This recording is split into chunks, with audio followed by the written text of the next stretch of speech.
اعوذ باللہ من الشیطان الرجیم بسم اللہ الرحمن الرحیم یوم یجمع اللہ الرسل فیقول ماذا اجبتم قالوا لا علم لنا انک انت علام الغیوب۔ یہ سورہ مائدہ کی آیت نمبر 109 ہے۔ اس سے پچھلی آیات کے اندر گزشتہ درس کے اندر آپ حضرات کے سامنے یہ بات رکھی گئی تھی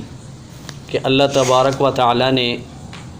مشرکین کو ایک دوسرے انداز سے سمجھایا تھا، بطور تمثیل مثال دے کر سمجھایا تھا۔ وہ یہ تھا کہ اگر آپ اپنے آباء و اجداد کے غلط طریقے پر ہیں اور اگر تمہیں کوئی اچھا طریقہ مل جائے، اچھا دین مل جائے، نبی آ جائے، قرآن و سنت کی روشنی میں تمہیں یعنی کہ تعلیم دے، وہ راستہ دکھائے، تو پھر اپنی ہٹ درمی کو چھوڑ دینا چاہیے اور سیدھی بات کو جو ہے لے لینا چاہیے، غلط بات سے اپنے آپ کو دور رکھنا چاہیے۔ اس کی مثال یہ دی گئی تھی کہ جس طرح حالت سفر میں بندہ جب ہو اور وہاں پر اگر اس کی وفات ہو جائے اور پھر وہ وصیت کر دے اپنے یعنی کہ جو بھی متعلقین ہیں ان کے لیے وصیت کرے، اور وصیت والا جو وصی جو ہے وہ خیانت کا مرتکب ہو جائے اور پھر بعد میں جب اس کی خیانت پکڑی جائے اور مقدمہ دوبارہ سے شروع ہو اور جب اس کو اپنی خیانت کا پتہ چل جی میری خیانت پکڑی گئی ہے، تو اب اسے اپنی خیانت کے اوپر قائم نہیں رہنا چاہیے بلکہ خیانت سے توبہ کرنی چاہیے اور مقدمے کا سامنا کرنا چاہیے۔ تو اسی طرح مشرکین کو بھی یہ سمجھایا گیا کہ آپ کو اگر اپنے آباء و اجداد کے دین پر جو ہونے کے پہ ناز ہے تو اگر وہ غلط طریقے پر ہیں، پیچھے قرآن نے بتا دیا کہ اگرچہ وہ جاہل ہوں اور ہدایت پر بھی نہ ہوں، کیا پھر بھی آپ ان کی پیروی کریں گے؟ تو ان کی پیروی پھر نہیں کرنی چاہیے۔ اب آج کی جو آیت ہے اس میں اللہ تبارک و تعالی نے یوم محاسبے کا ذکر کیا ہے، اور اس میں اللہ تبارک و تعالی نے انبیاء علیہم الصلاۃ والسلام کی عظیم الشان جماعت کا ذکر کیا ہے۔ یہ اجمالی طور پر ذکر ہے کہ اللہ تبارک و تعالی قیامت کے دن انبیاء علیہم الصلاۃ والسلام کو جمع کریں گے۔ رسول، یہ رسول کی جمع ہے، اور وہاں تمام انبیاء علیہم الصلاۃ والسلام کو اکٹھا کر کے اللہ کریم وہاں پوچھیں گے ان سے۔ اب دنیا کے اندر تو بہت ہی کم ایسا ہوا ہے کہ دو نبی بیک وقت موجود ہوں، جس طرح حضرت موسیٰ علیہ السلام اور ہارون علیہ السلام دونوں نبی تھے، وہ بیک وقت موجود تھے، لیکن ایسا ہوا ہے کہ ایک نبی شہید کر دیا گیا یا ایک نبی کا دور ختم ہوا تو دوسرا نبی پھر آ گیا۔ لیکن وہاں قیامت میں اللہ فرماتے ہیں کہ سب نبیوں کو ہم اکٹھا کریں گے، اور اکٹھا کرنے کے بعد اللہ تبارک و تعالیٰ ان سے پوچھیں گے یہ کہ اے میرے انبیاء، اے میرے رسولو، یہ بتاؤ کہ تمہیں تمہاری قوم نے میرے توحید کی جو دعوت تھی، میری جو دعوت تھی، اس کے جواب میں کیا جواب دیا تھا تمہیں قوم نے؟ تو یہ سوال اللہ کریم جو ہے انبیاء علیہم الصلاۃ والسلام سے کریں گے۔ فرمایا یوم یجمع اللہ، قیامت کے دن اللہ جمع کرے گا الرسل، رسولوں کو، فیقول، اور کہے گا ماذا اجبتم، تمہیں کیا جواب دیا گیا تھا؟ قالوا لا علم لنا، تو انبیاء علیہم الصلاۃ والسلام لا علمی کا اظہار کریں گے کہ اے اللہ ہمیں کچھ پتہ نہیں۔ ٹھیک ہے نا جی، انک انت علام الغیوب، بے شک آپ جو ہے تمام غیب کی باتوں کو جاننے والے ہیں، آپ پوشیدہ رازوں کو جاننے والے ہیں۔ اب یہ آیت جو ہے مختصر لیکن بڑی جامع آیت ہے۔ اب اس آیت کی جامعیت کا اندازہ اس بات سے لگائیے کہ انبیاء علیہم الصلاۃ والسلام کا دوسری جگہ قرآن میں جا بجا ذکر موجود ہے کہ انبیاء علیہم الصلاۃ والسلام اپنی اپنی امتوں کے لیے گواہی دیں گے اور اپنی اپنی امتوں کے بارے میں اللہ تبارک و تعالیٰ کے سامنے جو ہے عرض کریں گے، اور اللہ تبارک و تعالیٰ کے جو سوالات ہوں گے ان کے جوابات دیں گے۔ لیکن یہاں پر انبیاء علیہم الصلاۃ والسلام کہہ رہے ہیں کہ لا علم لنا، اے اللہ ہمیں کچھ علم نہیں۔ تو یہ کیا وجہ ہے؟ تو اس کا مفسرین کرام نے بہت سارے جوابات دیے ہیں۔ ایک جواب یہ دیا ہے کہ میشر کا جو میدان ہوگا، وہاں کی جو کارروائی ہوگی وہ بڑی وسیع پیمانے پر ہوگی، وسیع ہوگی، اور اس میں بعض وقت ایسے بھی ہوں گے، بعض یعنی کہ ایسی کیفیتیں بھی ہوں گی کہ جس میں انسان جو ہے نفسا نفسی کے عالم میں ہوگا، انسان کے اوپر غشی طاری ہوگی، ایک یعنی کہ یوں سمجھے کہ ایک نشہ سوار ہوگا انسان پر، جیسے قرآن میں دوسری جگہ بھی موجود ہے، ٹھیک ہے، کہ جب قیامت برپا ہوگی تو پھر دودھ پلانے والی عورتیں جو ہیں اپنے بچوں کو پھینک دیں گی، اور ان کو یعنی ہوش نہیں ہوگا کہ ہمارے دودھ پینے والے بچے بھی ہیں، ٹھیک ہے، تو لوگ نشے کی کیفیت میں ہوں گے، حالانکہ نشہ نہیں ہوگا، وہ اس وقت اللہ کے عذاب کا منظر دیکھ رہے ہوں گے۔ تو بہرحال یہ کیفیت ہوتی ہیں، مختلف کیفیتیں میدان حشر کی، تو ان میں ایک کیفیت یہ بھی ہوگی کہ جس وقت نفسا نفسی کا عالم ہوگا۔ مسلم شریف کی روایت کے اندر موجود ہے کہ دعوی الرسول یومئذ نفسی نفسی رب سلم، کہ اس وقت انبیاء علیہم الصلاۃ والسلام کی برگزیدہ جماعت بھی وہ یہ کہے گی یا رب نفسی یا رب نفسی یا رب نفسی، اے اللہ تو ہمیں آج بچا لے، ہماری تو حفاظت کر لے۔ تو اس وقت نفسی کا عالم ہوگا تو کسی کا کوئی ہوش بھی نہیں ہوگا۔ تو انبیاء علیہم الصلاۃ والسلام سے جب اللہ پوچھیں گے کہ تمہاری قوم نے تمہیں کیا جواب دیا، تو آگے سے نبی جو ہے لا علمی کا اظہار کریں گے کہ اللہ ہمیں کوئی پتہ نہیں ہے۔ یعنی اس وقت حالات ایسے بنے ہوں گے کہ انبیاء علیہم الصلاۃ والسلام کے اوپر بھی یہ کیفیت طاری ہوگی، وہ دہشتناک کیفیت انبیاء کے اوپر بھی طاری ہوگی۔ لیکن روایت میں آتا ہے کہ بعد میں جب اللہ تبارک و تعالیٰ کسی اور موقع پر اپنی نظر رحمت انبیاء کی جماعت پر کریں گے تو انبیاء علیہم الصلاۃ والسلام پھر اللہ تبارک و تعالیٰ کے سوالات کے جوابات بھی دیں گے۔ تو یہ اللہ تبارک و تعالیٰ نے انبیاء علیہم الصلاۃ والسلام کی جماعت کا ذکر کر کے پوری امت، پورے انسانوں کو سمجھایا ہے۔ جتنے بھی انسان حضرت آدم علیہ السلام سے لے کر قیامت تک آنے والے انسان ہیں، ان کو سمجھایا ہے کہ دیکھیں یوم محاسبہ بڑا سخت ہوتا ہے۔ وہ جو ہے دنیا کا کوئی دن نہیں ہے کہ جس کے بارے میں آپ نے سنا اور گزر گیا، جی فلاں دن تھا، جی یہ خوشی ہوئی، یا فلاں دن تھا یہ غم ہوا، ختم ہو گیا۔ وہاں یہ معاملہ نہیں ہے، وہاں کا بڑا سخت قانون ہے اور وہاں بہت سخت انصاف ہوگا۔ اور روایت کے اندر آتا ہے، صحیح روایت کے اندر حدیث میں آتا ہے کہ اللہ کے پاک پیغمبر صلی اللہ علیہ وسلم نے فرمایا کہ وہاں اللہ تبارک و تعالی فردن ایک آدمی سے سوال کریں گے، ایک آدمی سے پوچھا جائے گا، ٹھیک ہے، ایک آدمی کو الگ کیا جائے گا، اس کے باپ کا نام لے کر اس کو کھڑا کیا جائے گا۔ امام بخاری رحمۃ اللہ علیہ فرماتے ہیں کہ باقی تمام انسانوں کو جو ہے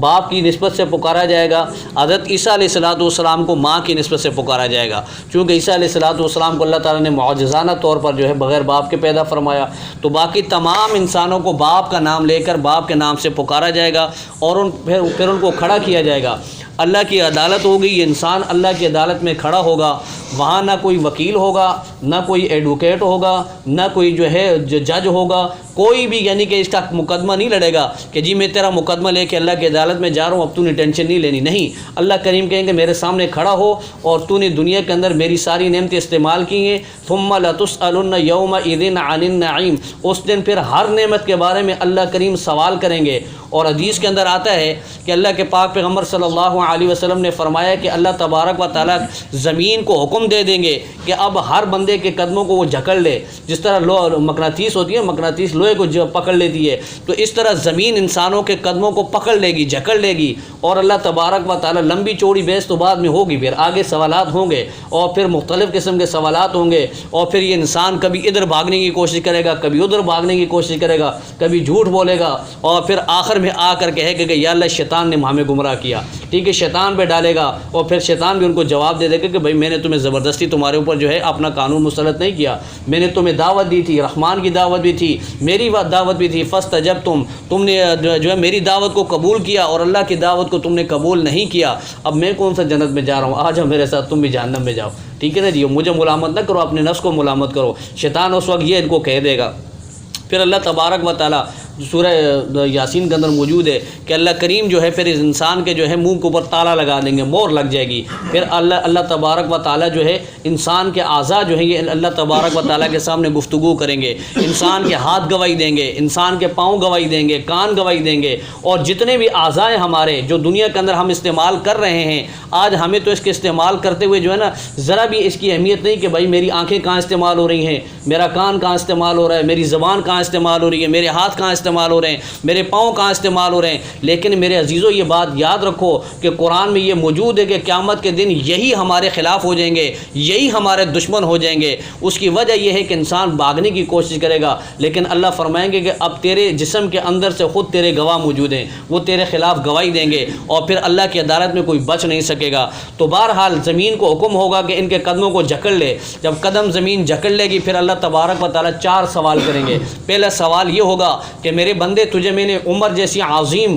نعمت عطا کی، عمر جیسا عظیم سرمایہ تجھے دیا تھا، بتا اس سرمایہ کو تو نے کہاں برباد کیا، کس کس فٹ پاتھ پہ بیٹھ کے تو سگریٹیں پیتا رہا، بیڑیاں پیتا رہا، گٹکے کھاتے رہا، پان چباتا رہا، اور لوگوں کے ساتھ فضول گپیں لگاتا رہا، مسجد کے اندر مؤذن اذان دیتا رہا، تجھے میری طرف بلاتا رہا، تو نے اس کی طرف بالکل کوئی توجہ نہیں دیا، بتا تو نے وہ عمر کا عظیم سرمایہ کہاں تباہ کیا ہے، اس کا جواب دے۔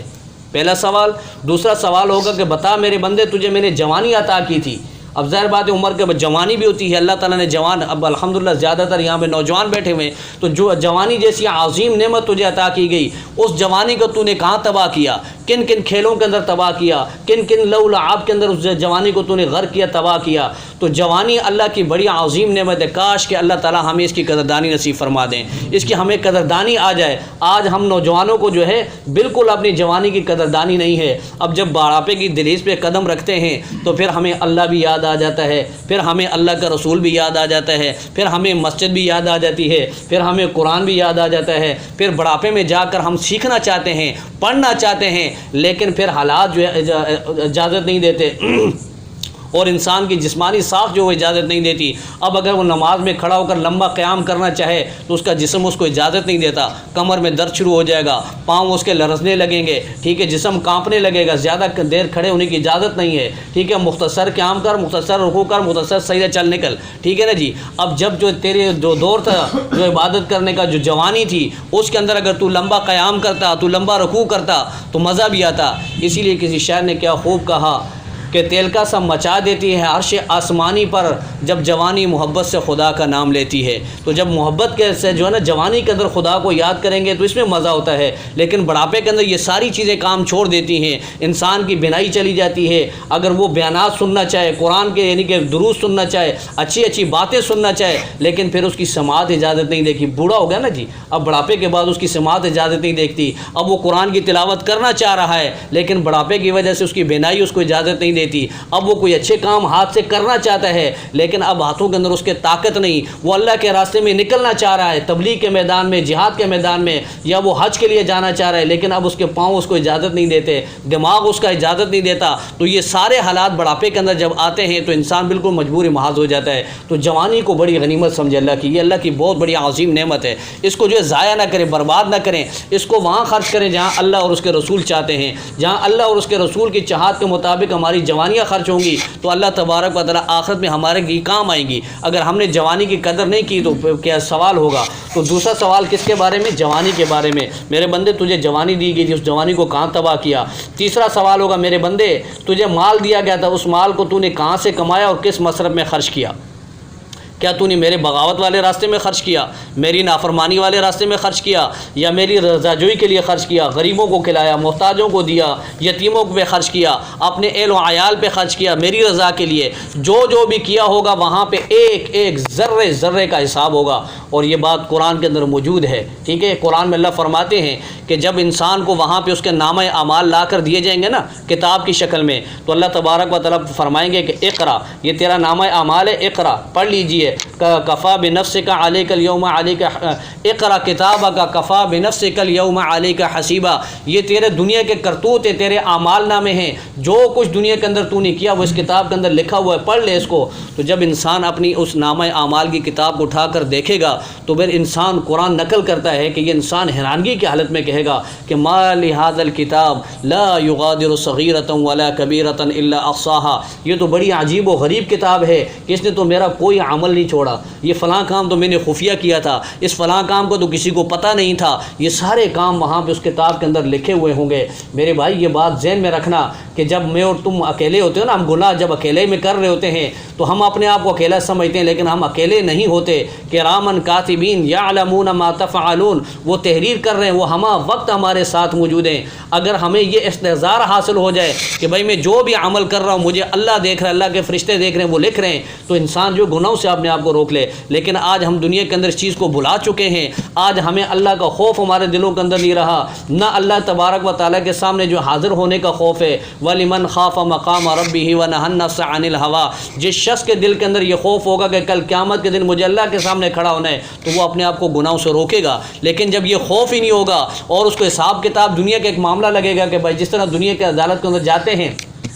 اب وہاں جج کو جو ہے جج کے سامنے پیش ہوئے، وہاں وکیل کر لیا اور وکیل نے جو ہے جھوٹی سچی گواہیاں لے کر جو ہے مجھے بری کر دیا، وہاں بھی ایسا معاملہ ہوگا، وہاں ایسا معاملہ نہیں میرے بھائی، وہاں بہت سخت معاملہ ہے۔ قرآن میں اللہ سورہ بقرہ کے اندر فرماتے ہیں وَاتَّقُوا يَوْمًا وَاتَّقُوا يَوْمًا لَا تَجْزِي نَفْسٌ عَن نَفْسٍ شَيْئًا وَلَا يُقْبَلُ مِنْهَا عَدْلٌ وَلَا تَنْفَعُهَا شَفَاعَةٌ وَلَا هُمْ يُنصَرُونَ کہ وہ اتنا خطرناک دن ہوگا کہ وہاں کوئی کسی کے ذرہ برابر کام نہیں آئے گا، نہ وہاں سفارش چلے گی، نہ وہاں معاوضہ لیا جائے گا، نہ وہاں کوئی اور سنوائی ہوگی، وہاں آپ نے بذات خود اپنے یعنی کرتوتوں کا جواب دینا ہوگا۔ اللہ تبارک و تعالیٰ ایک ایک چیز کے بارے میں سوال کریں گے۔ فَمَن يَعْمَلْ مِثْقَالَ ذَرَّةٍ خَيْرًا يَرَى وَمَن يَعْمَلْ مِثْقَالَ ذَرَّةٍ شَرًّا يَرَى، ذرے ذرے کا وہاں پہ حساب ہوگا اور اللہ تبارک و تعالیٰ کے سامنے ہمیں جواب دینا ہوگا۔ تو یہ تیسرا سوال۔ چوتھا سوال ہوگا کہ میرے بندے تجھے میں نے علم دیا تھا، اس علم پر تو نے کیا عمل کیا؟ تو جس کو اللہ نے جو علم دیا ہے اس کے اوپر سے عمل کرنا چاہیے،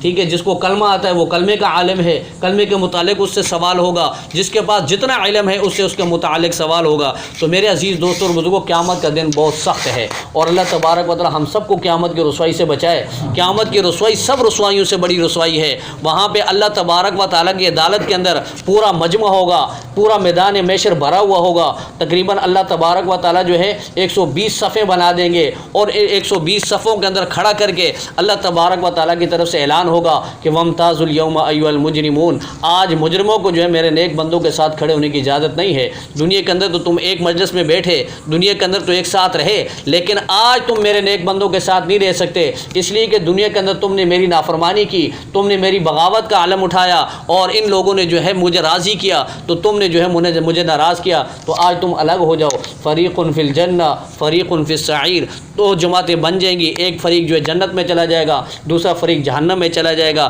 تو اس کی اللہ تبارک و تعالیٰ نے یہاں پہ تصویر کشی کی اور دعوت ہمیں یہ دی کہ اس کا تھوڑا تصور ذہن میں لاؤ کہ قیامت کا دن ہوگا، یہ ہولناکی والا دن، اس کے لیے تم لوگوں نے کیا تیاری کی ہے، تمہارے پاس کیا تیاری ہے۔ آج اگر کسی بندے سے آپ بات کریں تو وہ آگے سے یہ جواب دیتے ہیں بھائی مریں گے پھر دیکھ لیں گے۔ میرے بھائی مرنے کے بعد دیکھنا نہیں ہے، مرنے کے بعد تو بھگتنا ہے، مرنے کے بعد بھگتو گے۔ اب دیکھنا جو کچھ ہے دنیا میں دیکھو،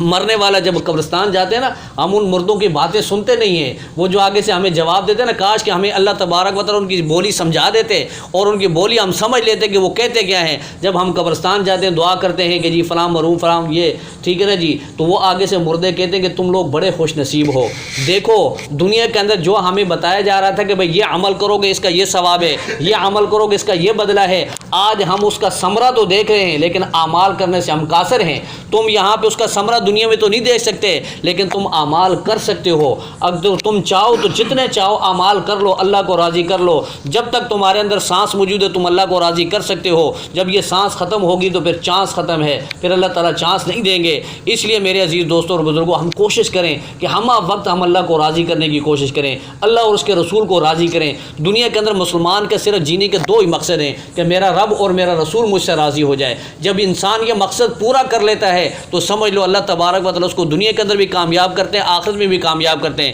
صحابہ کرام کی زندگی ہمارے سامنے ہے، دنیا کے ساتھ ان کا کوئی تعلق نہیں تھا لیکن اللہ کریم نے ان کو دنیا بھی اتنی وافر مقدار میں دی کہ ہم دنیا میں اب تصور نہیں کر سکتے۔ اللہ تعالیٰ نے دین کی وجہ سے ان کو عطا فرمایا، لیکن آج ہم جو ہے دنیا کے پیچھے بھاگ رہے ہیں، دنیا ہم سے آگے بھاگ رہی ہے اور ہم نے جو ہے یوں سمجھے کہ وہ جیسے کبوتر ہوتی ہے نا، وہ بلی کو دیکھ کر آنکھیں بند کر لے، ہم نے بھی یہ کیا ہوا ہے کہ بھائی یہ دنیا تو ہمیں کچھ نہیں کہے گی، آخر میں ہوگا یہ کہ وہ جس طرح وہ کبوتر آنکھ بند کر کے بیٹھی ہوئی ہے، بلی آ کے اس کو دبوچ لے گی، ایسے یہ دنیا ہمیں اپنے جال میں پھنسا دے گی اور ہم تباہ و برباد ہو جائیں گے، نہ ہماری دنیا بنے گی نہ ہماری آخرت بنے گی۔ تو اس لیے میرے عزیزو، اللہ تبارک و تعالیٰ فرماتے ہیں کہ اس دن کو جو ہے اپنے ذہن کے اندر لاؤ اور اس دن کی ہولناکی کو جو ہے سمجھو۔ فرمایا کہ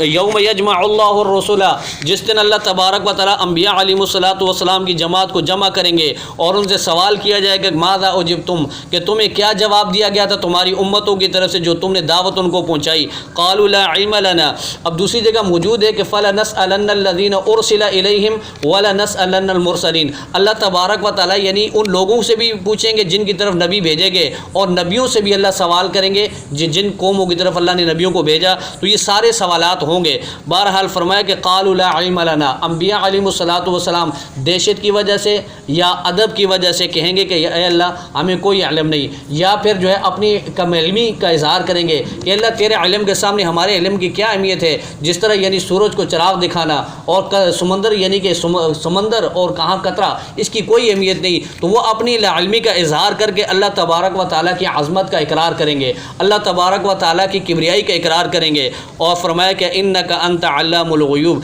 بے شک آپ تو غیب کی باتوں کو جاننے والے ہیں، آپ تو پوشیدہ رازوں کو جاننے والے ہیں، جو کچھ ہمارے لوگوں کے دلوں میں تھا، جن ہماری امتوں نے جب ہم نے ان کو ایمان کی دعوت دی، اب انہوں نے دل سے کلمہ پڑھا، دل سے ایمان کی تصدیق کی یا نہیں کی، اے اللہ یہ تو ہی جانتا ہے، ظاہری طور پر تو ہم نے اپنی جو آپ نے دعوت دی اس کو ہم نے پہنچا دیا۔ اب یہاں پر اللہ تعالیٰ نے فرمایا کہ علام الغیوب ذات کس کی ہے؟ اللہ کی ذات ہے، اللہ تبارک و تعالیٰ کے سوا کوئی عالم الغیوب نہیں ہے۔ اللہ تبارک و تعالیٰ اپنے نبیوں کو علم عطا کرتا ہے، وہ اللہ کا عطا ہی ہوتا ہے، لیکن وہ عالم الغیب نہیں ہوتے۔ حدیث شریف کے اندر اللہ کے پاک پیغمبر صلی اللہ علیہ وسلم کا ارشاد ہے کہ اللہ کے نبی نے فرمایا کہ دیکھو بھائی میرے سامنے جو ہے تمہارے بہت سارے مقدمات آتے ہیں، اور ان مقدمات کے اندر جو ہے انما انا بشر، میں ایک انسان ہوں، آدمی ہوں، ٹھیک ہے نا جی۔ ان مقدمات کے اندر ایک فریق جو ہے اپنی یعنی کہ مہارت سے جو اپنے مقدمے کو اچھے انداز سے میرے سامنے پیش کرتا ہے، اور دوسرا فریق جو اپنے مقدمے کو اچھے انداز سے نہیں پیش کر سکتا۔ میں گواہوں کو دیکھتے ہوئے اور اس کے یعنی کہ